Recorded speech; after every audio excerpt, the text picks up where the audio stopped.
parte económica como la parte laboral, emocional, de familia, los niños en la escuela, etcétera, agregamos hoy este tema de adicciones que creo que es muy importante. Así es que voy a darle, sin más, para no consumir tiempo del doctor Navarrete, voy a darle la bienvenida.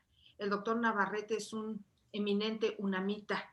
Hizo la carrera de medicina en la Facultad de Medicina de la Universidad Nacional Autónoma de México. Es también especialista en psiquiatría en la Clínica San Rafael por la Universidad La Salle. Habría que decir que en épocas en que la Universidad La Salle estaba incorporada a la de Gire, alta especialidad en psiquiatría de enlace, en medicina psicosomática, en el Hospital Ángeles del Pedregal, también por la Universidad La Salle. Ejerce como psicoanalista por la Asociación Psicoanalítica Mexicana y es responsable de la atención psiquiátrica en la Clínica de Internos Adictos de la Penitenciaría del entonces Distrito Federal en Santa Marta, Acatitla, del 2007 al 2014, un ambiente muy complejo, muy difícil, me imagino, y con mucho aprendizaje. Hoy en día es miembro del cuerpo médico del Hospital Los Ángeles Pedregal, Ángeles Lomas y Sanatorio Durango, y pertenece a la Asociación Nacional e Internacional de certificación vigente por el Consejo Mexicano de Psiquiatría. Así es que muy bienvenido, doctor Navarrete. Nos da mucho gusto que hoy nos acompañe para compartirnos ideas que, como le comentaba anteriormente, cada uno de los oyentes puede llevar hacia el interior de sus escuelas y resonar para tener un mejor entendimiento y desde luego acompañamiento de todos aquellos que la están pasando todavía más difícil en esta pandemia. Doy gracias también a la doctora Páramo por esta dedicación a Escuelas en Red, por estar siempre buscando temas de mucho interés y mucha vanguardia. Así es que seguiremos en este tenor. Quiero nada más comentarles a los oyentes que esta plática será grabada. Se repite otra vez el miércoles en la noche y después, si el doctor Navarrete nos lo permite, la vamos a grabar para compartirla con todos ustedes, para que en lugar de decirle a alguien, oye, vi una plática buenísima, le pueden decir, pues está en la página de la de Gira y pueden verla nuevamente porque es recomendable. Bienvenido, muchas gracias, Marta. Muchas gracias. Muchas gracias a ustedes. Gracias, Brígido. Gracias, Manola. Pues un gustazo tenerte aquí con nosotros, un gran especialista. Y sin más preámbulo, Brígido, te damos la palabra. Lo que podemos hacer es apagamos nuestros micrófonos y vamos de alguna manera trabajando con Brígido. Él irá exponiendo, si hay preguntas, dudas, comentarios, ya Brígido nos dirá en qué momento las podemos escuchar. Yo voy a estar aquí también moderando la sesión, así es que yo creo que podemos levantar la manita o podemos escribir y en un momento pertinente entramos a ver las inquietudes de todo el grupo que estamos hoy conectados. Están ahorita conectando varios, yo creo que se van a ir conectando, los tengo con micrófono apagado y arrancamos. Gracias. Ok, tengo una presentación. Te doy el rol de hospedador. Sí, y... por favor. Sí, con mucho gusto. Es... hacer hospedador. Ya estás. Ok, ahí está. Un segundo. Aquí está.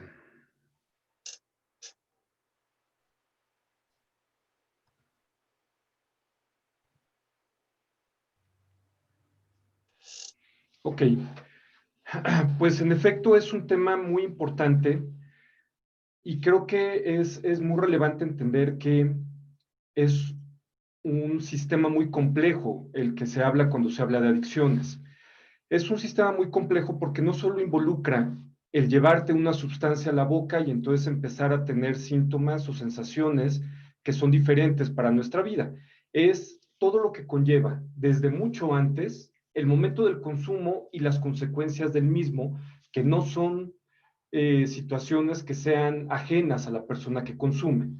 Porque generalmente quien consume y ya vive una adicción, sabe cuáles son las consecuencias y sabe cuáles son los eventos que lo pueden llevar a este tipo de situación. Vamos a dividir la plática en dos partes. Una va a ser la adicción y la otra va a ser el COVID, en donde voy a tratar de explicar cada una de ellas para entender por qué van tan de la mano. Que a pesar de que se vea muy lógico, como les decía, es algo mucho más complejo generalmente. ¿Qué son las drogas? Las drogas son todas aquellas sustancias psicoactivas con acción reforzadora positiva a través de los sistemas de dopamina que son capaces de generar dependencia física, psíquica o ambas, a pesar de que haya momentos en los que se piensa que solo hay dependencia fisiológica o que solo hay dependencia psicológica, generalmente van a estar las dos involucradas de una u otra manera. Estas sustancias van a ocasionar un grave deterioro psicoorgánico y de conducta social. No solamente es la forma en la que afectan el funcionamiento de la persona, sino también la que afectan su propio cuerpo. A veces solo pensamos en una o en la otra y sin embargo las dos siempre van de la mano. ¿Cuál es la clasificación general de sustancias? Los opioides o los opiáceos, los psicodepresores o benzodiazepinas, que son generalmente medicamentos recetados que causan abuso, el alcohol etílico, los psicoestimulantes mayores como la cocaína. Aquí pueden entrar los medicamentos para el trastorno por déficit de atención, que son estimulantes menores como son de cierta forma, o son estimulantes medios, como podría ser el metilfenidato o algunos otros de las anfetaminas, alucinógenos como el LSD, la mescalina, lo que ahora está muy de moda, la ayahuasca y todos esos tipos de sustancias que se utilizan en rituales, cannabis y sus derivados, inhalantes como el tolueno, el acetón, el resistol, los psicoestimulantes menores como la cafeína y la nicotina, y las drogas de diseño, que el más común o el antes más conocido era el de éxtasis. ¿Qué es una adicción como tal? Originalmente, adicto era quien seguía ciegamente al líder sin criticarlo y sin decirle nada. El adicto era aquel que no pensaba, el que solamente se dejaba guiar por lo que los demás le decían que tenía que hacer. Justamente la no dicción del adicto es lo que trata de explicar un poco a través de esta división de la palabra, qué es lo que está pasando en una persona. No pueden pensar, a los adictos también se les llamaba los esclavos por deudas, que no podían quejarse de nada porque debían dinero. Y de ahí también a la adjudicación, a la cesión al mejor postor, a la consagración y a la dedicación. Todo eso engloba el proceso de lo que es la adicción. Todo eso nos está hablando de alguien que se volvió esclavo a una sustancia, que se dedica nada más a ella de una manera consagrada y que no piensa en lo que podría pasarle antes y después, aunque sabe qué es lo que puede suceder. Como tal, es una enfermedad en la que se necesita algo concreto para estar o sentirse confortable. Y esta parte nos va a ayudar mucho a entender después qué es lo que está pasando en el trastorno por adicción. Se necesita algo que nos ayude a sentirnos mejor, a sentirnos bien. ¿De qué nos sentimos mal? Y cuando esta sustancia no se puede conseguir, va a producir un malestar que puede ser desde leve hasta muy intenso, dependiendo de la intensidad del consumo. Toda adicción es una necesidad a consumir con el fin último de sentirse bien. Entonces, lo que está buscando la persona no es el sabor, está buscando una sensación, está buscando un cambio en la forma en la que está viviendo lo que está teniendo en el presente. El consumo puede ser de una sustancia química, por ejemplo las drogas, como les comentaba hace rato, o un comportamiento que alivie la atención, como los videojuegos, o que desencadene, en cualquiera de ambos casos, una sensación de bienestar. Esto está dado por diversos sistemas en el cerebro, a través de las vías de dopamina. Generalmente, estas vías de dopamina, que son vías de placer, se dirigen a través del sistema mesocórtico límbico, un sistema muy complejo en el cerebro que está exclusivamente generado para la producción de placer. Este placer, al principio, estaba dado nada más para la supervivencia de la especie. No nada más las sustancias o los videojuegos, por ejemplo, nos van a producir ese placer. Los deportes extremos, por ejemplo, van a liberar una gran cantidad de adrenalina que va a estimular la liberación de dopamina, lo cual nos va a producir un placer tremendo. El trabajo, por ejemplo, con el reconocimiento que nos da el sentirnos bien a través de que hacemos bien las cosas y nos lo hacen sentir los demás, nos va a dar una liberación de dopamina. En los videojuegos, por ejemplo, es muy común que los sujetos que juegan videojuegos sientan una descarga adrenérgica cada vez que pasan pues, de un mundo al otro o de un problema al otro, que pasan de dificultad en el juego, generan poco a poco ligeras secreciones de adrenalina que van a producir o estimular la dopamina. Eso mismo es lo que utilizan en las redes sociales. Cuando nosotros estamos buscando likes, estamos buscando seguidores, nos aplauden, nos mandan mensajes, eso mismo se libera en nuestro cerebro. Lo mismo pasa cuando tenemos relaciones sexuales, se libera una gran cantidad de serotonina, también de adrenalina y por lo tanto también de dopamina, lo cual estimula el placer. Esa era la sensación inicial que se requería para que tuviéramos la procreación de la especie, para que nosotros nos fuéramos reproduciendo. El problema es que con la complejidad que nuestro cerebro ha ido alcanzando, con todo el desarrollo que nuestro cerebro tiene, entonces la forma en la que obtenemos placer ya es muy variada. Para llegar a hacer un diagnóstico en lo que es un trastorno de adicciones, tenemos que entender que hay diferentes modalidades de adicción o de acercamiento o aproximación a las adicciones, como puede ser el uso y el hábito. El uso es que alguna vez en la vida hemos utilizado una sustancia y que cuando la llegamos a utilizar no es de manera constante, no es cada semana, no es incluso cada mes. Hay personas que de repente llegan a tomar alcohol 2 o 3 veces al año. Eso podría ser un uso y es completamente normal. Hay hábito. El hábito es que ya estemos acostumbrados a tomar de una manera más constante. Hay personas que toman una copa de tequila o una copa de vino cuando van a comer o después de la comida. Hay personas que el fin de semana, cuando acaban ya todos los quehaceres de la semana, se dedican a relajarse y se toman una copa de whisky o alguna copa de alguna otra sustancia. Lo mismo pueden hacer, por ejemplo, con la marihuana. Cuando ya hay abuso, es cuando este hábito se hace de una manera mucho más desorganizada. Por ejemplo, cuando pensamos que vamos a tomar alcohol, que nada más vamos a tomar durante la comida, pero que acabamos tomándonos una botella completa de vino. Y entonces ya empezamos a abusar. No es tan constante como para que pensemos en una situación más problemática, pero sí el momento del consumo puede ser lo suficientemente intenso como para que empecemos a pensar en un trastorno. Si ya queremos hablar directamente de lo que es el trastorno por dependencia de una sustancia, lo que vamos a encontrar es que necesitamos ver tolerancia y abstinencia. La tolerancia es que cada vez necesito más cantidad de la sustancia para llegar a esas dosis iniciales de sensaciones que yo tenía al principio. Por ejemplo, cuando empezamos a tomar, a lo mejor alguien nos invita una cerveza y si tenemos 12 o 13 o 14 años, que ya son edades tardías en el inicio de consumo de sustancias, vamos a tener entonces una sensación de ligereza en el pensamiento, de risa, de relajación. Sin embargo, si nosotros seguimos consumiendo una cerveza, ya no nos va a hacer absolutamente nada. Y necesitamos 2 o 3, o a lo mejor ya mezclarla con ron, o con whisky, o con algún otro tipo de licor más fuerte, para que nos dé ese mismo efecto que buscábamos y que tuvimos al principio de nuestro consumo. Lo mismo pasa con la marihuana. Al principio, nada más darle un jalón al cigarro nos hace sentir con risa, relajados, nos hace pensar de una forma distinta, pero luego ya no hace ningún efecto y necesitamos más y necesitamos más. Lo mismo pasa con algunos medicamentos. Algunas personas utilizan medicamentos para dormir que no están bien indicados, pero que son uno de las herramientas terapéuticas que tenemos como médicos, y entonces utilizan un cuartito.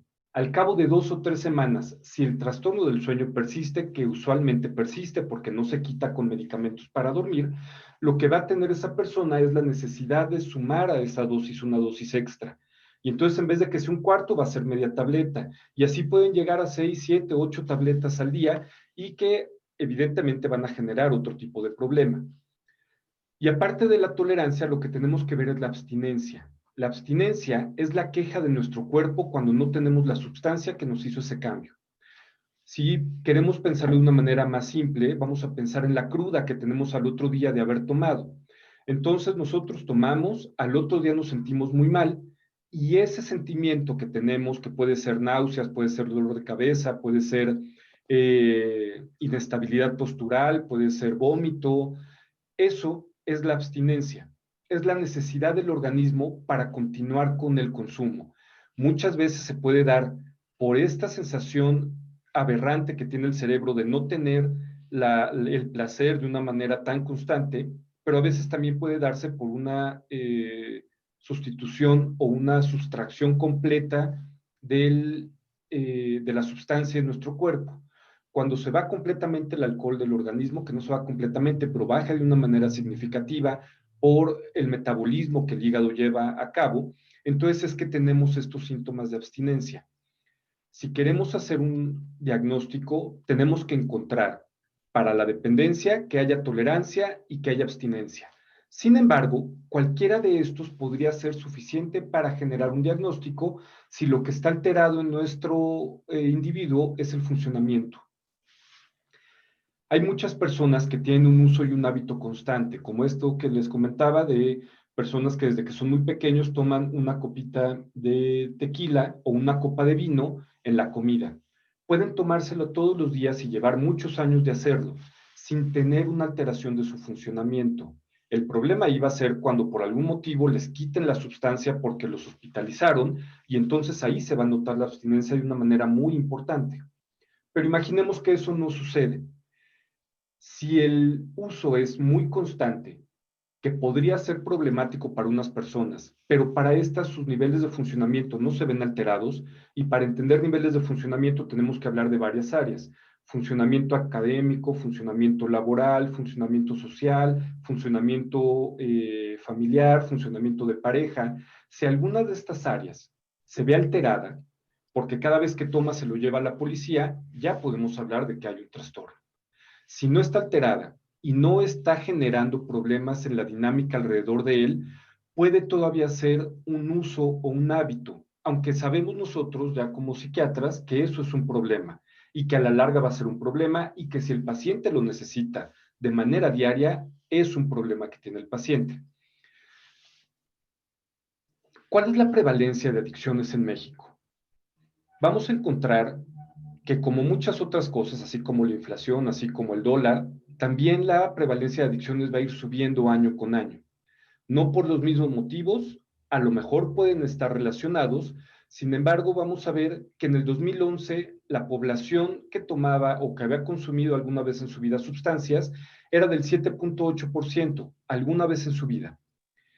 En el 2017 encontramos que ya hay un total de 10.3% de la población que ha consumido una vez en su vida. Sin embargo, cuando nos vamos a drogas ilegales, vamos a ver que el 4.6% en el 2011 consumía alguna droga ilegal, y el 9.9% en el 2017 va a haber consumido una droga ilegal alguna vez en su vida. Y si nos vamos más específicamente, ahí es donde está realmente el problema, porque si nos vamos a la población que ha consumido una vez en su vida, pues va a pasar mucha gente que no va a volver a consumir.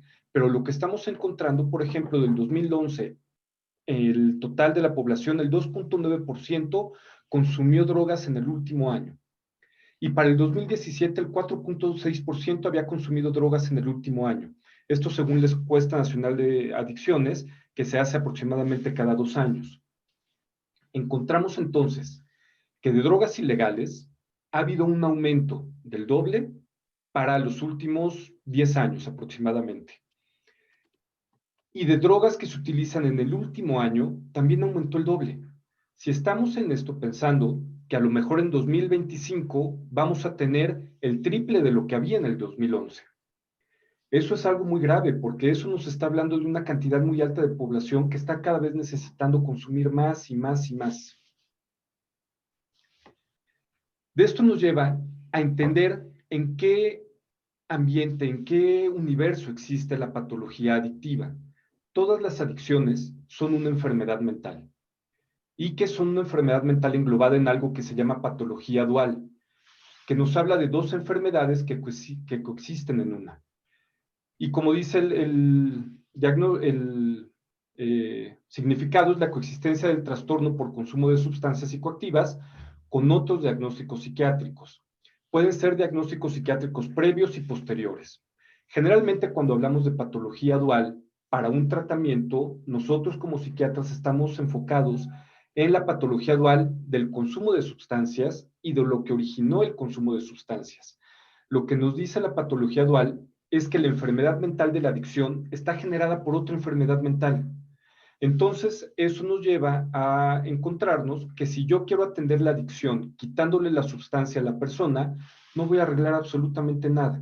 Hay algunas clínicas o más bien anexos. Ya te contesté en el chat, te dije, thank you, Valeria, you can abandon the session. See you tomorrow. Have a nice Alguien stay. se metió. I have finished. Y me dice por 2. Y le puse the same. Le pedimos por favor a Anabel Gómez si puede apagar su micrófono. Ok. Gracias. Entonces, la coexistencia de dos patologías, en donde la patología adictiva va a estar generada por una patología previa. Muchas de los lugares de adicciones lo que hacen es meter al paciente y quitarle la sustancia y hacerle entender que consumir está mal. Pero si no nos vamos a entender cuál fue el trastorno previo que generó eso, entonces vamos a tener problemas al cabo de los 35 días o de los 3 meses que el paciente esté internado. La patología que va a estar dando la adicción es una patología mental, evidentemente. En las primeras diapositivas les decía que era una sustancia que buscaba el bienestar. Lo que dice la patología dual es que los sujetos tienen un trastorno mental previo que puede ser de inicio en la infancia, que puede ser algo congénito, en donde la persona no se siente a gusto, no se siente bien, se siente diferente a los demás, o no nota que haya placer en su vida. Y entonces, como todos, empezamos a experimentar, porque eso es parte de nuestra historia. Vamos a experimentar y en algún momento experimentamos con sustancias. O nos dan un cigarro, o con los amigos nos tomamos una cerveza, o ahora ya es más común que empiecen con marihuana o con solventes, dependiendo del estrato en donde se mueve ese paciente o ese individuo. Y entonces se dan cuenta que con la experimentación y el consumo tienen un cambio en la forma en la que están ellos viviendo o sintiendo lo que está pasando en su vida. No saben que está pasando algo desde antes, pero cuando consumen se dan cuenta de que algo cambió. Baja el nivel del consumo porque es generalmente la primera vez, pues un consumo único, y se dan cuenta de que regresan al estado en el que estaban previamente. Vuelven a consumir y vuelven a llegar a un estado de bienestar, y entonces empiezan a consumir de una manera cada vez mucho más consistente. También empieza a haber una experimentación mayor. Es muy común que veamos que cuando consumimos y somos pequeños, o somos jóvenes, o somos adolescentes, el consumo es fijo casi en una sustancia, o así era en algún momento. Sin embargo, había algunos de los elementos del grupo que empezaban a experimentar otro tipo de sustancias y generalmente ellos son los que tienen algo desde antes, porque no todo mundo que pruebe una sustancia se va a convertir en un adicto. Este tipo de situación se genera por algo que había antes y que la persona empieza a tratar de paliar. Vamos a tratar de ejemplificarlo, por ejemplo, con un paciente que tuviera un trastorno de ansiedad. Un trastorno de ansiedad que fuera más o menos normalizado. Es un individuo que desde la primaria, cada vez que lo pasan enfrente, empieza a sudar, se le empiezan a poner mojadas las manos, se le seca la boca y no puede contestar. Es un sujeto que cuando le preguntan algo en la escuela no puede ni siquiera decir, aunque sepa perfectamente qué es, o que cuando se somete a un examen se le olvida todo lo que había estudiado, a pesar de que había estudiado bien. Es un sujeto que no se puede acercar a un individuo del sexo contrario que le gusta, o aunque no le guste, no puede acercarse a ellos, ya sea mujer o sea hombre. Es alguien que se da cuenta que es muy inquieto, que es muy nervioso, que es muy ansioso, que se angustia fácilmente, y de repente en una fiesta los pocos amigos que tienen le invitan una cerveza. Se toma la cerveza y se da cuenta de que puede hablar muy fácilmente, de que puede expresarse, de que puede decir lo que piensa. Intenta hacerlo a la siguiente ocasión con 2 cervezas y se acerca a la chica que le gusta, o la chica va y busca al chico que le gusta, y entonces se dan cuenta de que empieza a cambiar su forma de funcionamiento. Empiezan a encontrar una forma de funcionar distinta a la que tenían. En estos trastornos duales, ¿qué es lo que vamos a encontrar? Que el 30 al 50% de la población psiquiátrica va a tener un trastorno por adicción. Esto es de los casos más específicos de patologías psiquiátricas. Trastornos depresivos mayores, esquizofrenia, trastorno bipolar, trastorno por déficit de atención e hiperactividad. Y el 80% de la población toxicómana va a tener un trastorno muy claro psicológico o psiquiátrico. Lo que están haciendo los pacientes es automedicarse. Ese sujeto con ansiedad que empezaba a consumir alcohol se está automedicando. Por lo tanto, no nos vamos a volver adictos a cualquier sustancia. Vamos a volvernos adictos a la sustancia que está haciendo un efecto completamente contrario a lo que yo tengo como patología inicial. Y entonces vamos a ver que los pacientes con depresión o con ansiedad van a buscar o tranquilizantes o estimulantes. Los pacientes con psicosis van a buscar algún tratamiento que los adormezca y que les haga sentir o pensar diferente la cosa que está pensando, sintiendo. Y entonces trata de ser algo contrario a lo que estamos viviendo. Ya con pacientes con adicciones muy constantes, esto se vuelve algo muy claro. Cuando el paciente empieza a tomar mucho alcohol y se da cuenta que ya no está funcionando porque lo que quiere no es embrutecerse, es funcionar, entonces se mete cocaína para regular o para nivelarse. Cuando la cocaína se le pasó de nivel, entonces se mete una benzodiazepina para bajar los efectos de la cocaína. Cuando empieza a bajar eso, empieza a tomar un poco de alcohol para que lo levante un poco más, sin que sea el efecto de la cocaína, y así van ellos poquito a poquito autorregulándose, sin darse cuenta que por no ser un medicamento, están empeorando tanto la alteración previa, la enfermedad previa, como lo que en el momento están sintiendo, como lo que en el momento están percibiendo y que les está generando otro trastorno hacia adelante. Entonces, es muy claro entender en la patología dual que hay algo antes, que pudo haber generado que el paciente empezara a consumir y que entonces empeora tanto lo anterior como lo de ahora y genera el caos que se vuelven los pacientes con adicción. Como les comentaba, es muy claro para nosotros ver que el quitar la sustancia no quita el problema. En los grupos de alcohólicos anónimos es muy común que hablen del alcoholismo seco y el alcoholismo húmedo. No entienden muchos grupos del todo por qué, pero de lo que están hablando es de patología dual. Los pacientes alcohólicos que por voluntad se metan en un grupo y el grupo los ayuda mucho porque son grupos muy benéficos y dejan de tomar, siguen funcionando como antes. Esos son los alcohólicos secos. Los alcohólicos húmedos son aquellos sujetos que consumen y que están metiéndose alcohol, por eso son húmedos, y los alcohólicos secos son los que ya no toman, por eso están secos, pero que siguen funcionando como alcohólicos. Y si lo que ese paciente tenía era un proceso depresivo de muy larga evolución, lo que está pasando es que el alcoholismo se quitó, pero el trastorno depresivo que generó la manera en la que está funcionando y viviendo el paciente sigue estando ahí. Y el problema es que si no entendemos eso, ahí es donde la familia se vence y donde la familia los abandona. Porque antes se pensaba que era por el consumo de alcohol que el paciente funcionaba como funcionaba, y cuando se quita el alcohol y siguen funcionando igual, creen que ya él es así, y el problema es que hay algo desde mucho antes. Entonces, este dibujo nos ejemplifica lo que pasa justamente en la patología dual.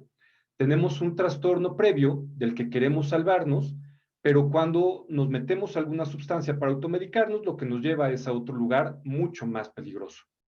Porque ya no es este, sino es este más este. Entonces, eso es lo que pasa en cualquier trastorno adictivo. ¿Por qué está empeorando? Con todo lo que estamos viviendo a través del COVID-19, vamos a tratar de explicarlo con las siguientes diapositivas.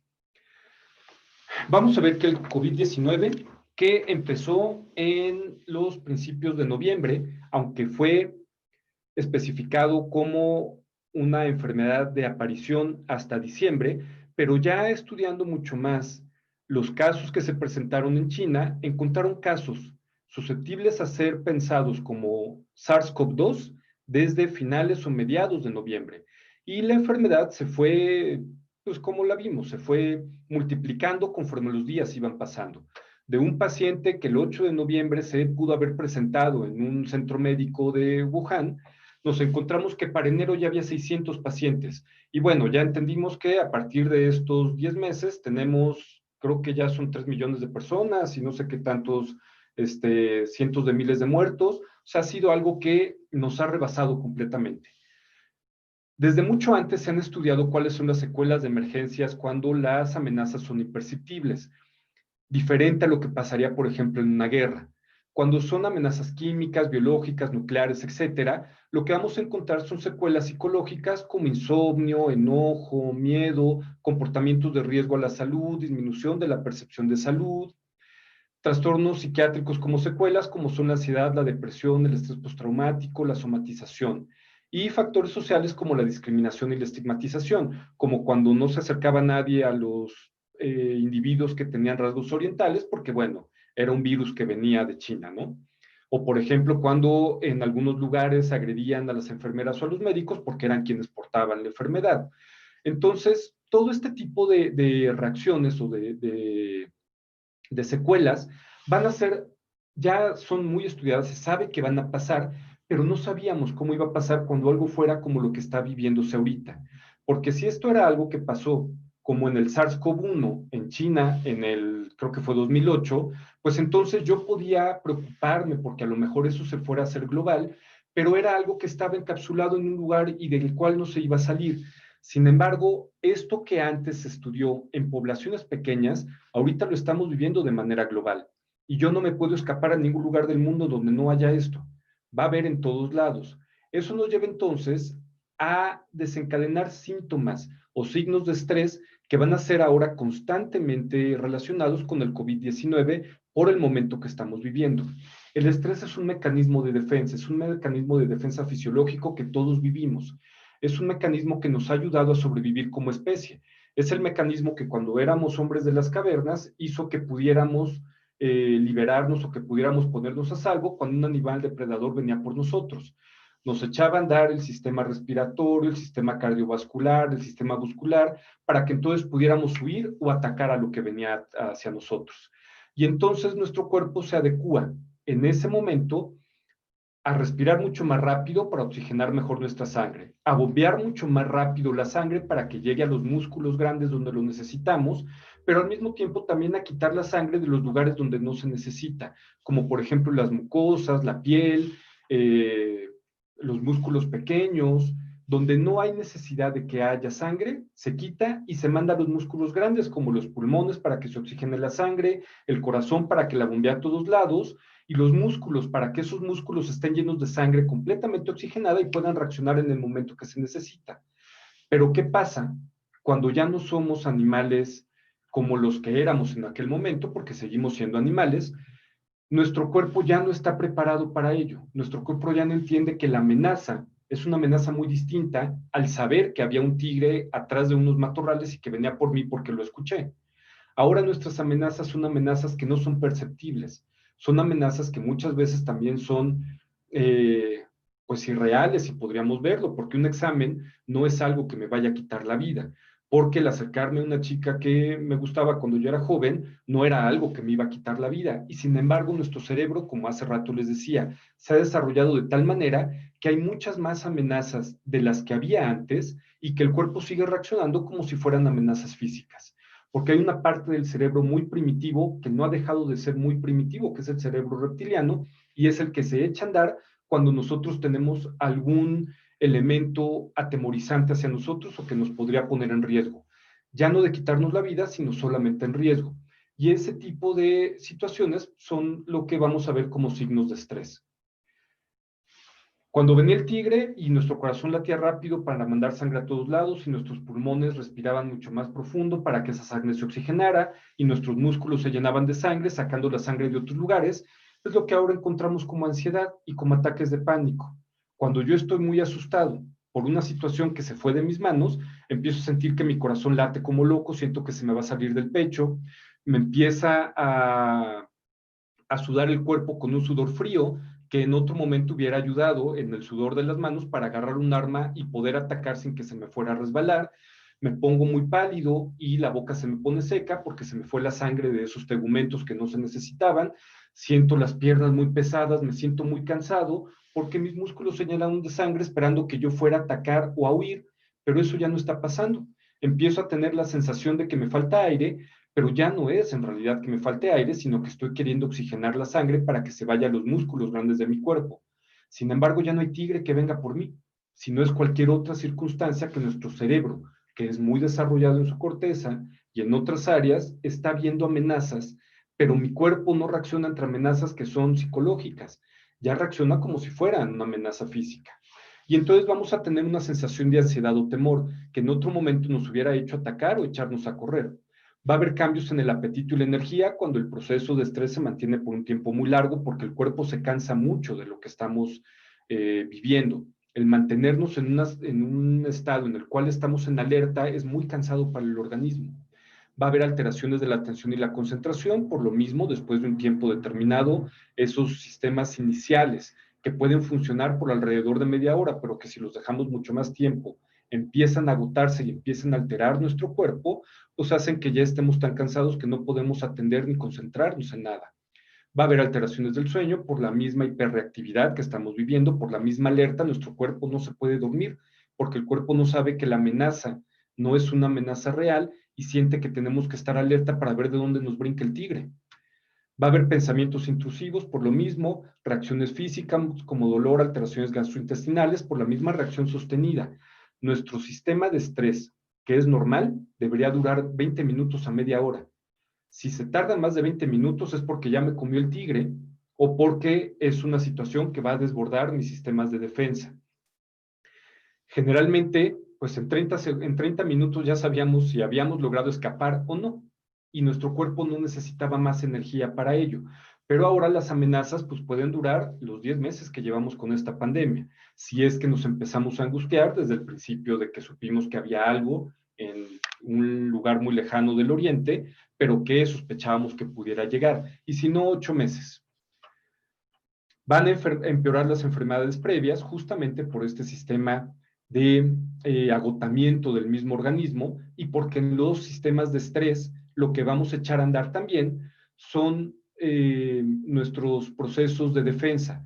Todos los que son las cadenas de inflamación del organismo se van a echar a andar porque el cuerpo no nada más está buscando lo que hacia afuera es una amenaza, sino también las amenazas internas a veces como algunas infecciones. Entonces nuestro cuerpo se prepara tanto para lo de afuera como para lo de adentro y empieza a echar a andar estos mecanismos que al final lo que hacen es empeorar muchas otras instancias médicas que teníamos previamente. Va a haber enojo e ira por la misma sensación de cansancio que vamos a ir teniendo poco a poco y por supuesto que va a haber un aumento del uso de sustancias como una forma de automedicar algo que no entendemos que está pasando o cómo está pasando. Eso como lo que está sucediendo con el COVID. Si entendemos que los mecanismos para limitar la enfermedad fueron la cuarentena y el aislamiento social, pues ahí se anexan muchos más problemas a las circunstancias que estamos viviendo. ¿Cuáles son las consecuencias de la cuarentena y del aislamiento social en individuos sociales como nosotros? Y que requerimos ese aporte de cortisol, ese aporte de adrenalina, ese aporte de dopamina, cuando tenemos la convivencia social. Esos likes que en Facebook nos hacen sentir bien y que son los que van generando esta adicción a las redes sociales, son los mismos que en la vida normal, en la vida no tecnológica, vivimos cuando alguien se acerca, nos saluda y convivimos con nuestros amigos. Estamos teniendo una secreción de dopamina que nos hace sentir bienestar. Nosotros como individuos del reino animal, somos individuos que necesitamos de los otros. Como seres humanos o como individuos únicos, somos de lo más bajo de la cadena animal. Cualquier animal nos va a atacar, cualquier animal nos puede comer, cualquier animal va a hacer de nosotros lo que sea si estamos aislados. Sin embargo, nosotros desde el principio entendimos que en comunidad podíamos ser mucho más fuertes. De lo débiles y vulnerables que somos, en comunidad somos mucho más fuertes, pero cuando nos quitan esa comunidad, cuando nos quitan esa reacción o interacción social, entonces es cuando empieza a haber problemas. ¿Cuáles van a ser los efectos de la cuarentena y el aislamiento social? Las consecuencias van a ser estrés, depresión, irritabilidad, enojo, insomnio, miedo, confusión, aburrimiento, porque nuestro cuerpo empieza a funcionar en los mecanismos de defensa de una reacción que viene directamente relacionada con el medio ambiente y que mi cuerpo está teniendo. ¿Qué factores van a agravar estos efectos de la cuarentena? Pues el confinamiento prolongado, los insumos inadecuados, cuando yo salgo al súper y no encuentro lo que necesito o no puedo salir porque me lo están impidiendo, o cuando necesito la medicina y no hay en ninguna farmacia, la dificultad de tener cuidados médicos o de salud. Podemos tenerlos, pero el miedo de salir y enfrentarnos a ello, al COVID, hace que no salgamos. Y entonces tenemos esa dificultad. ¿Qué pasa si me siento mal, si me duele la panza o si me duele la cabeza y entonces hubiera ido al médico? Pero ahora ir a un hospital es poderme infectar, aunque ya bajaron el semáforo a amarillo o a anaranjado o a lo que sea, al final sabemos que hay una reacción muy compleja dentro de lo que es el COVID y entonces nos vamos aislando. Más allá del aislamiento que ya hay como tal dictado por una autoridad, el aislamiento propio que vamos haciendo por nuestros propios sistemas de defensa o de supervivencia. Si a esto le anexamos las pérdidas financieras que están siendo observables en todo el mundo, los periodos indefinidos de confinamiento, porque si nos hubieran dicho que vamos a estar metidos un mes como al principio o 3 meses como al principio, era algo que era todavía soportable, pero ahora sabemos que no va a acabar. Y quien no ha pensado eso es porque está evitando pensarlo, porque si no hay ninguna vacuna y no hay ningún tipo de tratamiento para esto, ¿por qué tendría que mejorar? Vienen los meses de frío, donde las enfermedades respiratorias, que el SARS-CoV-2 es una enfermedad respiratoria, empeoran. ¿Por qué habría de acabar esto? Entonces, si hay un periodo indefinido de confinamiento, porque no sabemos cuándo va a terminar, el que nos cambien los semáforos es por más una cuestión económica que de salud. Y si nosotros entendemos que esto es algo que no tiene todavía un control, genera todavía un efecto mucho más intenso en nosotros. Y por supuesto, y esto es muy estudiado y no lo estudiaron en México, sino en otro lugar, los mensajes inadecuados entre autoridades, en donde nosotros sentimos indefensión en vez de sentir cierta protección, pues hace que estos factores todavía se agraven mucho más. Como tal, la sensación de la población, ¿cuál es de la salud mental y la pandemia? En Estados Unidos hicieron un estudio telefónico a población abierta en donde les preguntaban cuál era su sensación. Y de esos, 53% refirieron haber estado ansiosos en el momento de la llamada y en algún momento de la pandemia.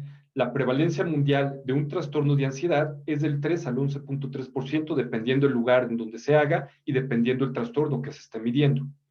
Y cuando se hablaba de tristeza, el 51% de los pacientes o de los individuos a los que les hablaban decían haber tenido tristeza, y vamos a encontrar que la prevalencia de depresión aproximadamente es del 4%, a veces un poquito menos, dependiendo del lugar, a veces un poco más, dependiendo del lugar y el estudio al que nos refiramos.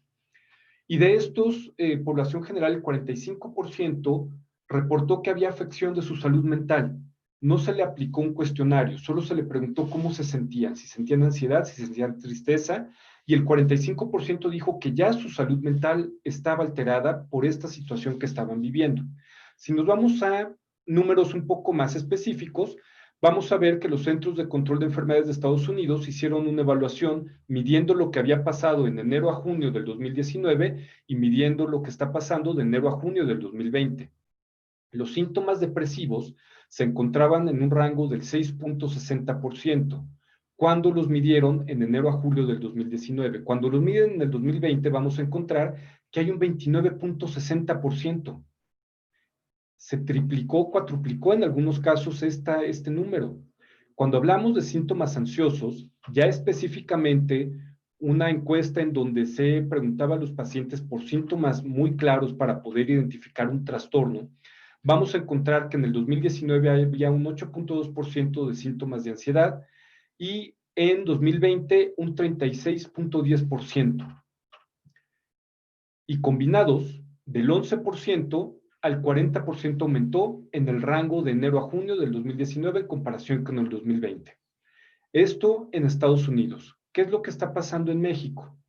Vamos a ver que en México la prevalencia durante la pandemia, en un estudio que se hizo en 1,508 individuos, se encontró que 20.8% tenían síntomas de ansiedad severa, no síntomas de ansiedad como en el anterior estudio, sino síntomas de ansiedad severa, ya una ansiedad que requería un tratamiento farmacológico o en algunos casos internamiento. Y el 27.5% tenía síntomas de depresión severa. Del 66 al 80% de los individuos tienen sintomatología, aunque no sea depresión ni ansiedad severa, pero tienen ya sintomatología ansiosa. Si nosotros estamos viendo que lo que nos habla la patología dual es de que hay dos enfermedades en una, lo que vamos a encontrar es que al momento de que suben todos estos trastornos o sensaciones o somatizaciones en el porcentaje total de población, por supuesto que también de una manera lógica, sin que pase a través de la conciencia, vamos a buscar una solución. Si yo no puedo salir al hospital o al doctor porque hay un riesgo de que haya contagio, y lo que tengo al principio no lo siento tan grave, aunque sí es disruptivo en mi funcionamiento, entonces voy a empezar a automedicarme. Y si yo sé que el alcohol puede ayudar a calmarme porque en algún momento lo he tomado y en algún momento me ha ayudado a estar mucho más tranquilo, porque he visto que en las películas dicen relájate y tómate un whisky, porque he visto que alguien sale y se toma un cigarro y con eso dice que se sintió relajado, entonces empiezan a exponerse el consumo de sustancias.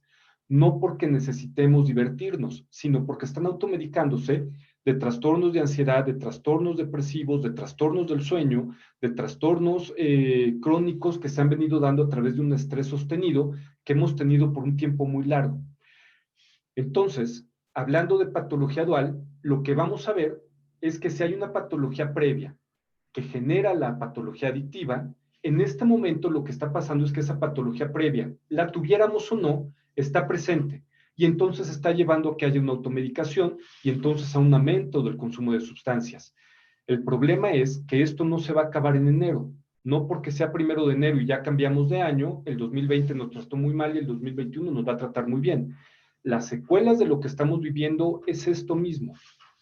Si nosotros encontramos que del 6 al 29% aumentó en el rango de 6 meses y del 8 al 36 en el rango de 6 meses de un año al otro, ¿qué va a pasar cuando llevemos 1 año y medio de esto? O cuando llevemos 1 año nada más. ¿En dónde van a estar los números? No sé si ustedes han escuchado de que cada vez hay más casos, a lo mejor cercanos o lejanos, pero nos enteramos más frecuentemente de suicidios, de consumos muy intensos de sustancia, de agresión, de violencia, empiezan a hacerse mucho más exponenciales estos casos que antes era muy claro que los oyéramos, pero que cada vez es mucho más común. Y entonces, en lo que estamos encontrando o lo que estamos viendo es que nos enfrentamos, como yo creo que todos lo hemos escuchado, a no solo una pandemia, sino a varias pandemias. Cuando se acabe el COVID, va a seguir la pandemia de la economía, que no es que empiece después de que se acabe el COVID, que está empezando ahorita a ser un problema muy importante y cuando el COVID se arregle, no se va a arreglar esa situación económica. Pero hay una pandemia mucho más amplia que está corriendo desde el principio de que empezó lo del COVID y que va a alargarse durante mucho tiempo más, que se empeora por estas dos situaciones y que es la pandemia de salud mental. Y dentro de ella vienen los trastornos por adicciones, vienen los suicidios, viene la ansiedad, viene la depresión, viene todo lo que está conllevado en lo que es la salud mental, pero justamente las adicciones se vuelven un problema doble porque se aumenta el problema de adicciones en los que ya eran adictos, en los que no eran, van a empezar a generarse problemas de adicciones. Entonces, eso yo creo que es lo importante de este tema, el entender que lo que estamos viviendo es algo muy intenso, pero que se va a intensificar todavía mucho más. Bueno, pues si tienen alguna pregunta, muchas gracias por su atención.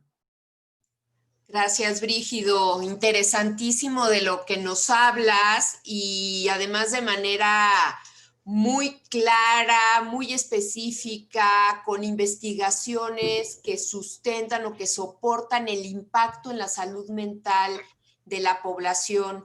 Yo estaba pensando si de por sí en los adultos hay un impacto tan fuerte. Yo me imagino, por ejemplo, los adolescentes que están en las escuelas y los jóvenes que tienen una situación particular porque están transitando por un momento complicado de la vida, el impacto en la salud mental de los jóvenes, ¿no? O sea, yo puedo imaginar que si en los adultos que más o menos transitamos con mayores niveles de equilibrio, y lo pongo entre comillas, para los jóvenes el impacto es fuertísimo y a mí me gustaría preguntarte en tu experiencia clínica, ¿qué estás viendo sobre los jóvenes en este impacto en su salud mental? He visto un aumento en las patologías ansiosas. En las depresivas es todavía difícil entenderlo porque no es una ansiedad o no es un síntoma depresivo claro lo que tienen los adolescentes y que se mezcla mucho con todos estos cambios metabólicos y hormonales que están teniendo. No es todavía claro que haya aumentado el consumo de sustancias en adolescentes porque no salen, afortunadamente. En adultos es mucho más claro, aunque tampoco tenemos muy específico qué es lo que está pasando, porque no hay todavía una encuesta directa o inducida hacia cuál es el consumo de sustancias. Estamos apenas viviéndolo y no hay población todavía que pudiéramos acercarnos o que se acercara a nosotros para estudiarla. Pero en los adolescentes lo que se está viendo es una incidencia de ansiedad tremenda. Y entonces empieza a haber actividades disruptivas, problemas del vínculo con los padres, con los demás amigos, aislamiento. Si de por sí ya había aislamiento, porque las redes sociales no es que nos ayuden a comunicarnos mejor, sino nos van aislando cada vez más de lo que es una realidad de la sociabilización que se necesita, ahora es algo mucho más exponencial. El problema es que así como los adultos no lo llevamos mejor, sino lo logramos normalizar más, en los niños lo que está pasando es que los adultos están normalizando sus acciones a través de la ampliación del uso de videojuegos, del uso de elementos tecnológicos, y entonces el niño empieza a distraerse de ello, de lo que está sintiendo y de lo que está viviendo, pero cada vez es mucho mayor el proceso de ansiedad que están teniendo. Entonces, realmente es muy complejo, todavía no entendemos del todo qué es lo que está pasando y cómo va a venir dándose. Ok. Brígido, ¿te puedo pedir un favorzote? Sí. ¿Me puedes pasar el rol de hospedador? Porque necesito silenciar a algunos de los participantes porque tenemos interrupción en la grabación y en la sesión. Ok. En el lado derecho, donde dice participantes, no sé si alcances a ver, sí. Aprietas ahí y dice más. Dice Sí. desactivar algo y después más, y ahí es pasarle el rol de hospedador a, si me lo puedes pasar a mí, Marta Páramo.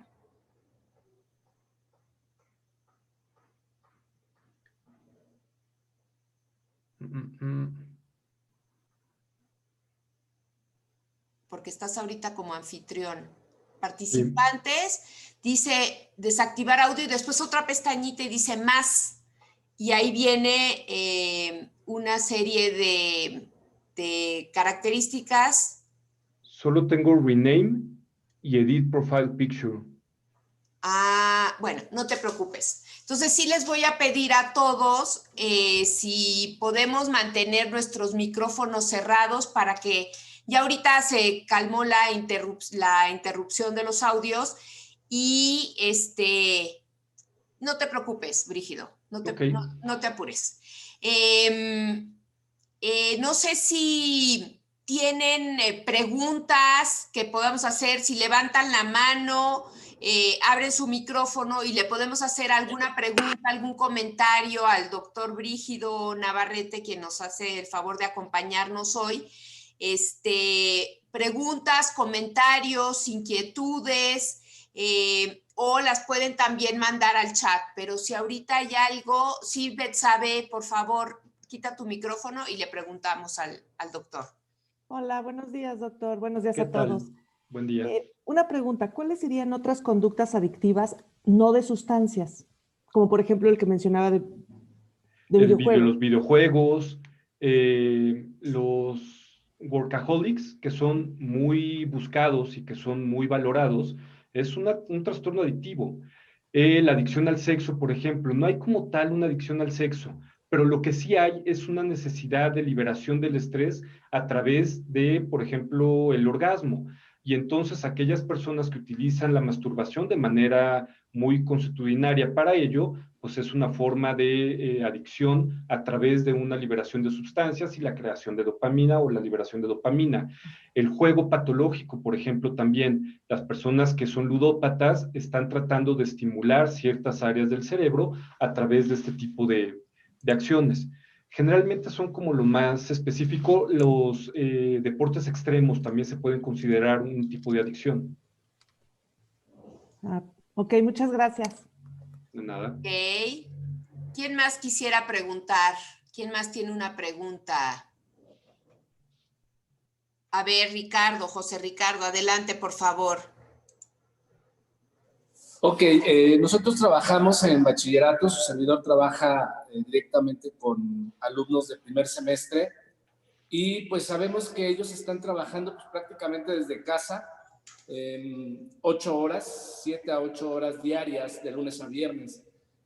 ¿Cuál podría ser uno de los fenómenos que se puede presentar en ellos por esta situación? Pues lo que empieza a ver en ellos ya es un cansancio crónico. Lo que pasa es que el estrés como tal no es nada más el que esté en las clases, no es nada más la manera en la que se está llevando a cabo la escuela. La escuela de por sí es estresante. Ahora, la escuela, a través de un medio electrónico como esto, es muy cansado. Nuestra atención y nuestra concentración exigen el doble o el triple de lo que podría ser en un ambiente presencial. Eso empieza a generar un desequilibrio en la forma en la que nuestro cuerpo está reaccionando ante el estrés y entonces empieza a generar trastornos de ansiedad y, por supuesto, depresivos muy importantes porque el cuerpo se empieza a cansar. Nuestro cerebro empieza a degenerarse de una manera mucho más rápida cuando el estrés es alto. El estar expuestos a este tipo de luz, a este tipo de ambientes tecnológicos con una luminosidad artificial o el tener focos prendidos de una manera constante es algo muy desgastante. Nuestro cuerpo, como animales que les decía que somos, se rige a través de ciclos y uno de los ciclos más importantes es el de vigilia-sueño. Cuando nuestras mascotas empiezan a ver que baja la luz, buscan un lugar mucho más sombreado para acostarse y quedarse dormidos y en cuanto sale el sol se levantan y se van. Lo que está sucediendo ahí es lo que a nosotros nos debería de haber pasado o seguir pasando, y es que la luz estimula a través de nuestra piel diferentes sustancias como la vitamina D, como otras más, que van a estimular algo que se llama el eje hipotálamo hipófisis suprarrenal, y en las glándulas suprarrenales se va a liberar el cortisol. El cortisol es normal que se libere en la mañana, que se libere una gran cantidad de cortisol y durante el día vaya disminuyendo.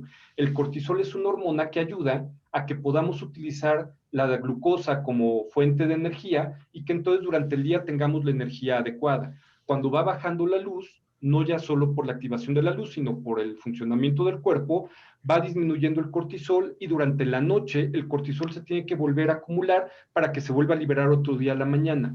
Si nosotros utilizamos medios electrónicos que tienen una alta luminosidad, nuestro cerebro se confunde y no sabe que no es la energía del sol.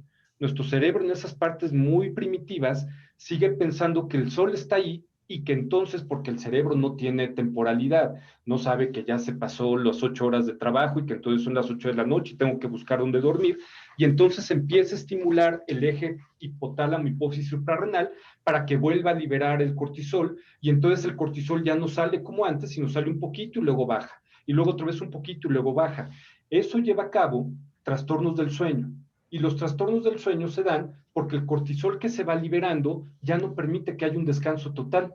Ya no es que nuestro cerebro se desconectó y entonces empieza a descansar, si nuestro cerebro se queda ciclando en esos picos de cortisol que hubo y se queda activo porque no sabe si el cortisol se liberó porque estamos viendo una luz o porque hay una amenaza, que era lo que les hablaba hace rato. Nuestro cerebro sigue siendo muy primitivo y el cortisol se libera de una manera mucho más alta cuando hay una amenaza. Nuestro cortisol se liberó en la mañana, entonces el individuo salió a recolectar fruta y entonces de repente escucha un tigre. El cortisol que tenemos de reserva, porque tenemos cortisol de reserva, se libera en ese momento y el cuerpo sabe que tiene que hacer algo. Si eso no sucede porque hay una amenaza y se está dando de manera constante, nuestro cerebro se queda prendido y entonces empieza a desgastar, lo cual lleva a cabo trastornos de ansiedad y trastornos depresivos que son muy comunes en pacientes que tienen estrés sostenido. Si yo en mi trabajo tengo un jefe que me está moleste y moleste y moleste todo el tiempo, lo que voy a acabar teniendo es depresión. No porque el jefe me genere miedo, sino porque nuestros sistemas de defensa están actuando todo el tiempo y no permite que nuestro cerebro descanse. Nuestro cerebro no descansa y entonces siente que tiene que aislarse del medio ambiente, centrarse en sí mismo para poder contener la agresión que estoy sintiendo del medio ambiente, y eso es justamente un trastorno depresivo, un trastorno de defensa que se va de las manos al cuerpo. Así es. A ver, Manu levantó la mano y después Angélica, y tenemos por aquí también 2 preguntas de Carmen Tenorio. ¿Cuál sería una solución o qué medidas podemos tomar para bajar los niveles de ansiedad y no llegar a patologías más severas o adicciones? Y también nos dicen si puedes profundizar un poquito sobre la tendencia al pensamiento suicida, porque han detectado en algunas escuelas estos problemas como un componente de la problemática que tienen. Ok. ¿Cuáles son las herramientas? Las herramientas en sí son muy básicas. No hay herramientas muy elaboradas y que si se aplican adecuadamente pueden ser muy útiles. El problema es que, como les decía, de las consecuencias de lo que es un confinamiento, el confinamiento prolongado nos está haciendo que nos desbordemos más allá de lo que podemos contener.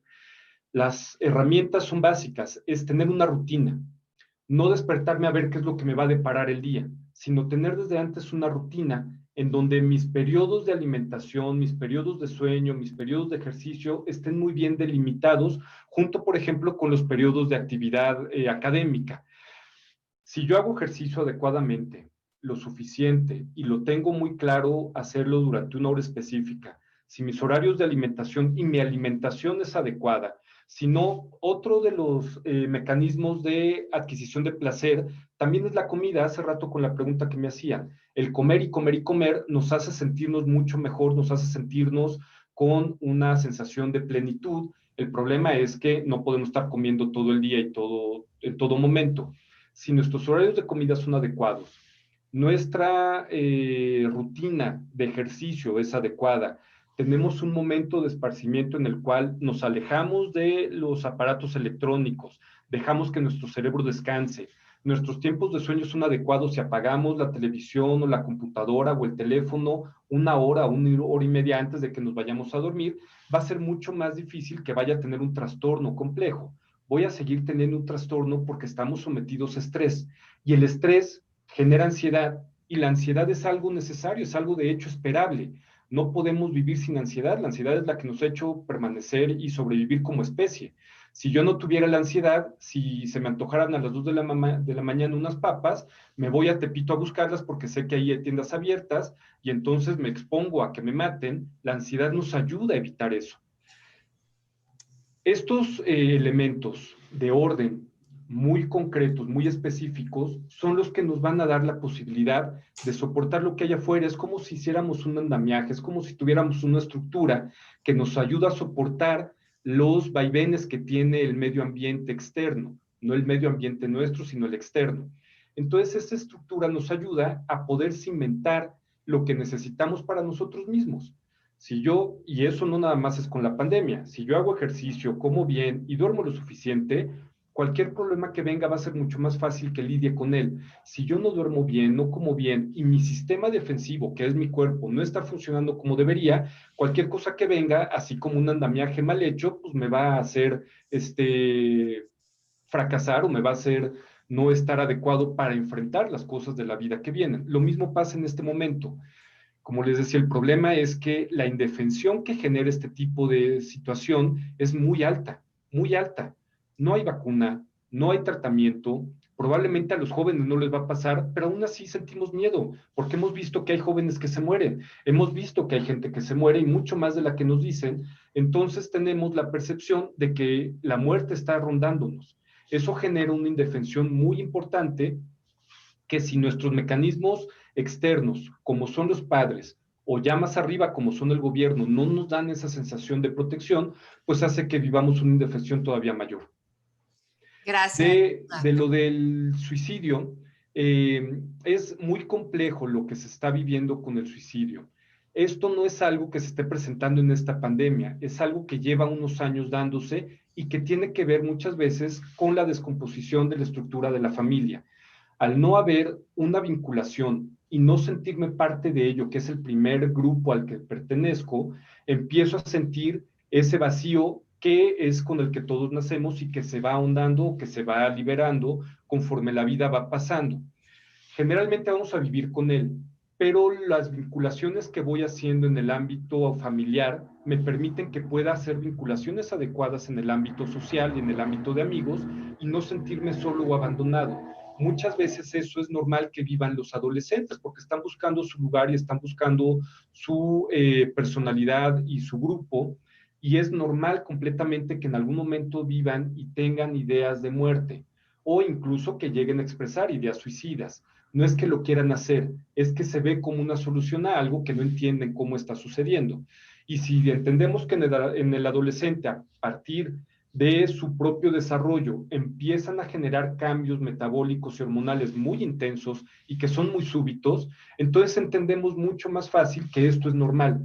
El problema es que ahorita eso se está dando, aparte de que no hay una contención ni social ni familiar que nos ayude a sentirnos protegidos o con una red de apoyo que si nos sentimos que caemos nos levantan. Eso es lo que ahorita está generando que haya todavía mucho mayor ideación suicida y que si no hay una sensación de que esto va a acabar, pues llegue a ser una culminación. Ok, muchas gracias, doctor Brígido Navarrete. Manu pidió participar. Manu, no te estoy ubicando. Y aquí estoy. Muy Perdón bien. que no active la cámara, pero ayer tuve un problema con el micrófono de la computadora y entonces estoy en el celular y es medio complicado. No te preocupes. Sí, dos cuestiones, esencialmente. La primera es quizá una pregunta, un poquito ampliación sobre esta experiencia. Hace un año yo estaba trabajando todavía en el C5, en apoyo psicológico. Ahí se reciben llamadas, pues bueno, por distintas razones. Son llamadas, muchas de ellas que son canalizadas desde 911 y se da asesoría psicológica, jurídica y médica. El punto es que entonces suelen llegar llamadas donde piden apoyo con mucha frecuencia sobre el tema de adicciones. Casi siempre pues preguntando pues, si hay anexos y cosas así. La cuestión que voy es la siguiente. Mencionaba sobre una patología dual, ¿no? Y bueno, ciertamente a partir de la experiencia previa a este lugar que yo tenía, pues era más desde el punto de vista académico, ¿no? Lo que uno alcanzaba a ver en los libros, pero difícilmente me daba una buena idea de toda la diversidad que podía haber en cuanto a la manifestación de una persona que presenta adicción. Al estar trabajando ahí, bueno, pues esto se incrementa. Y si bien es cierto que la pregunta es esta, no sé si tenía que ver con un estatus socioeconómico en particular, porque la mayor parte de la gente que se comunica ahí, pues viene de colonias o sectores un poquito más marginados, pero lo que yo veía como común denominador en la patología dual, es decir, como la fuente de o el origen del conflicto, casi siempre, difícilmente ubiqué uno que no tuviera que ver con eso, era un maltrato y abandono familiar profundo. Independientemente de que los padres pudieran externar que sí apoyaban o no al chico, que sí lo querían o no, la sensación que a mí siempre es lo que me ha parecido que es lo que hay que tomar como real. No es real si lo están maltratando o no, no es que no ocurra, pero lo que es real es que el chico así se siente. Y entonces yo casi siempre noté que el común denominador es, ya sea que hubiese una depresión de fondo o alguna otra situación, siempre el común denominador era sentirse abandonado por la familia. Y entonces, en este sentido, abandonado o maltratado, lo que yo quiero preguntar es si esto se cumple en una diversidad de sectores de la población o a lo mejor es solamente más propio de ciertos sectores porque digo, hay diferentes formas de maltrato y abandono, no necesariamente golpes, ¿no? Y entonces quería yo nada más preguntar eso, si tenía que ver con ese origen de fondo. Y la segunda, respecto a la ansiedad que se hablaba, yo actualmente constato con la mayoría de los profesores con los que colaboro, que su sensación es de estar tranquilo, al menos hablo de los profesores.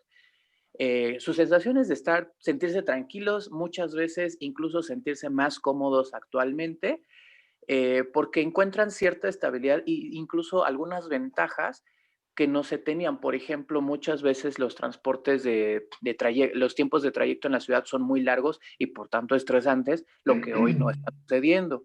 En ocasiones también pues se volvía difícil el poder tener vamos a decirlo, el control del grupo en cuanto a ruido, en cuanto a interrupciones para dar una clase, y hoy en día es algo que también hay cierta facilidad para tenerlo, por la cuestión de los micrófonos silenciados, etcétera.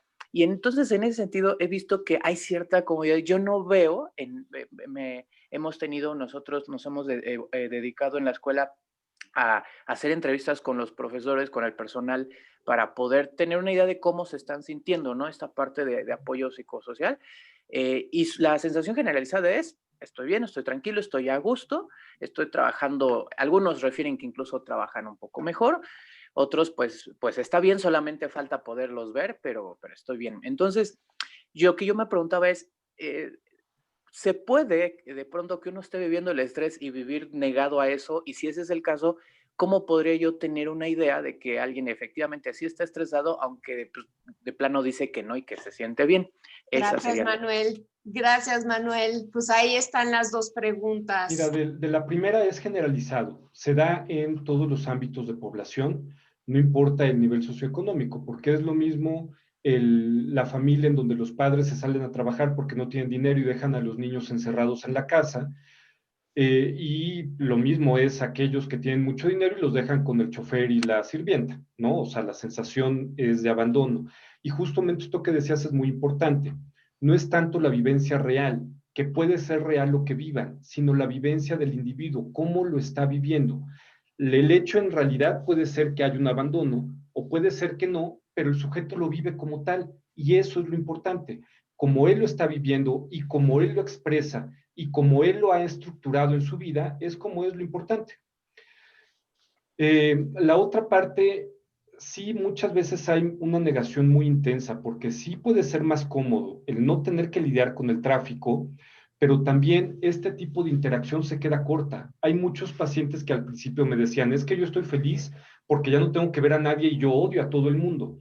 Sí, a lo mejor fuiste muy feliz con eso al principio, pero cuando fue decisión tuya, cuando tu decisión era alejarte de los demás y no tener que lidiar con ellos, era muy agradable. Cuando es obligatoriamente y tienes ganas de ver a alguien, porque muchas veces esas personas que se aíslan no es nada más general, sino es muy específico y a veces sí salen a ver a sus familiares o salen a ver a amigos.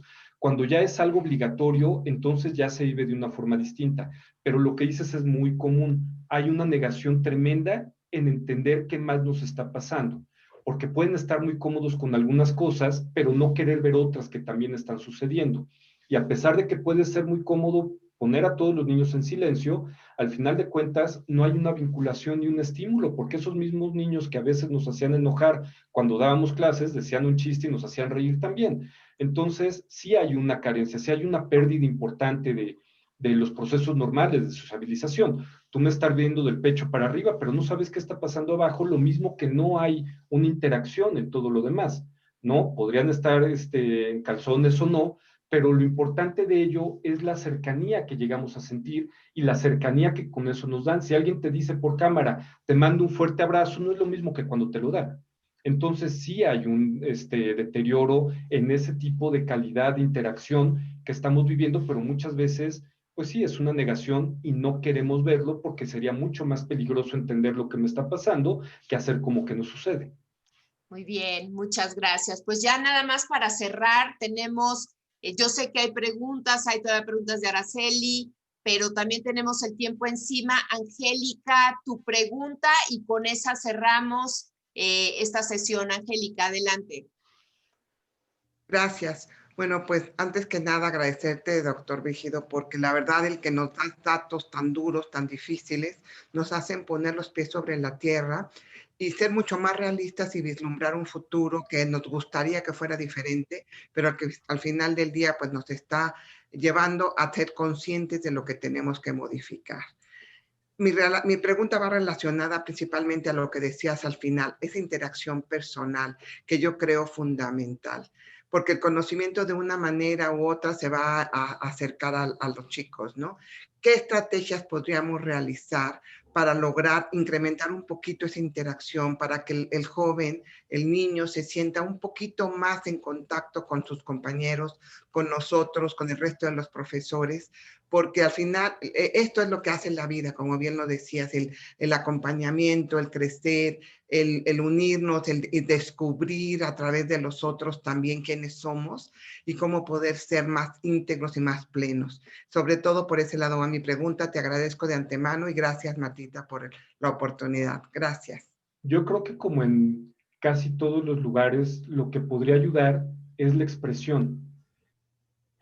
Ustedes como maestros o los maestros que trabajan con ustedes son una parte muy importante. Todos hemos tenido un maestro que nos ha dejado marcados y no es nada más por lo que nos enseña. De hecho, lo menos importante es lo que nos enseña, sino lo que nos ayuda a sentir y a expresar. Entonces, muchas veces, y yo creo que en estos momentos es mucho más importante, el ayudar a los chicos a que expresen lo que están viviendo. No tal vez de angustia o de ansiedad, sino ayudarles a que la expresión vaya dirigida hacia algo que pudiera ser placentero para ellos, como por ejemplo aplicarles dinámicas de juegos en la clase. No sé qué porcentaje real de aprendizaje van a tener los niños o no a través de medios electrónicos, porque como les decía, es muy cansado. Si para un alumno de doctorado el estar viendo esto en la pantalla es completamente difícil, para alguien que está aprendiendo el 2 más 2, yo creo que es mucho más, ¿no? Pero si nosotros podemos hacer que el niño se sienta cómodo, que el niño se salga de lo que está viviendo, aparte de que le estemos enseñando que haya momentos en donde se le pueda dar un periodo en el que convivan y socialicen con sus compañeros, porque lo que me he encontrado con muchos pacientes es que a pesar de que se ven todos, ninguno convive o interactúa entre ellos. Si se le pudieran hacer algunas dinámicas en donde pudieran interactuar algún juego cada determinado tiempo, cada media hora o cada 20 minutos de 2, 3 o 5 minutos, en donde entre ellos empiecen a platicar o uno cuente un chiste, el otro cuente una anécdota, lo que sea que pudieran encontrar para que empiecen a expresarse, yo creo que ayudaría mucho. Como decía Manuel, muchas personas yo creo que no están entendiendo lo que les está pasando. Y eso que estamos nosotros, o que están ustedes más bien, porque yo como médico a mis pacientes también, pero ustedes como maestros a sus alumnos, es lo que ustedes también están viviendo. Si en la casa lo que están viviendo los chicos es angustia, lo que pueden estar viviendo con maestros que a veces no encuentran bien cómo pasar las diapositivas o cómo explicarles o cómo ser más cercanos, genera ansiedad, más lo que el maestro está viviendo en su casa, pues lo que estamos haciendo es echarle leña a la fogata de todos. Si nosotros podemos encontrar una forma en la cual sociabilizar, convivir y permitir que ellos se expresen, podría ayudar a que disminuya mucho sus niveles de ansiedad, que el ir a la escuela no sea el ir a estresarme mucho más, que sea algo que me ayude a liberar ese estrés y a que yo me sienta contento yendo. Ok, muchas gracias, Brígido. Ahí se quedan preguntas, hay quien nos dice que se siente resguardada en casa, pero por supuesto a todo mundo nos está haciendo falta el contacto, y por supuesto todo mundo traemos nuestra mochilita cargando con nuestras propias neurosis y sin duda en estos momentos de pandemia, pues esto se hace pues más grande y yo creo que es muy difícil mantenernos con esta ecuanimidad y este equilibrio a lo largo de periodos tan prolongados. Ya para cerrar está aquí la doctora Gloria Ornelas también que nos acompaña y gracias Gloria por estar aquí. Y a mí me gustaría un último comentario tuyo y que ya nos cerrara el doctor Brígido. Adelante, no, Gloria. Muchísimas gracias, doctor. Lo que sirve y siempre ha servido esto de los grupos de AA, estos grupos de autoayuda, en realidad, si nosotros como docentes pudiéramos abrir espacios en Zoom para crear círculos de expresión, por así decir, o grupos de crecimiento, donde sean espacios confidenciales, anónimos, de expresión y vinculación. Creo que eso podría ayudar a bajarle esta visión de túnel que nos tiene ensimismados y encerrados en nuestra propia toxicidad. Gracias. Gracias, Yo creo que Gloria. es justo muy importante eso porque somos seres que nos afecta esto igual que a los otros. Algo que les ayuda mucho a los grupos de AA, aparte de que puedan expresarse, es que se sienten entre iguales. Es que el de enfrente sabe que los de abajo sienten lo mismo y los de abajo saben que el de enfrente siente lo mismo. Y entonces eso ayuda a que haya una mejor interacción, un mejor aporte, a que haya un mejor entendimiento. Si se pudiera hacer eso, entendiendo que nosotros también lo estamos sufriendo y pudiendo ayudándonos a disminuir el estrés, va a ser mucho más fácil que podamos acercarnos y apoyar a esto que estamos tratando de hacer, que en su caso es la educación, en el mío es la atención de pacientes, pero yo también tengo que entender que a mí me está pegando esto de una forma, entender cómo me está pegando y no llevarlo a mi trabajo. Tratar de yo lidiar con ello a través de los mecanismos que hace rato les decía, ejercicio o alimentación, que es muy complejo. A pesar de que parece muy sencillo, es muy complejo, pero sí tenemos que intentar llevarlo a cabo.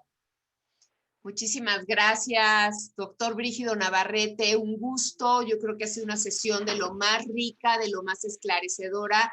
Y nos vamos con mucho conocimiento y gracias por tu tiempo, gracias por compartir tu conocimiento de manera tan generosa con este grupo. Se va a repetir esta sesión grabada por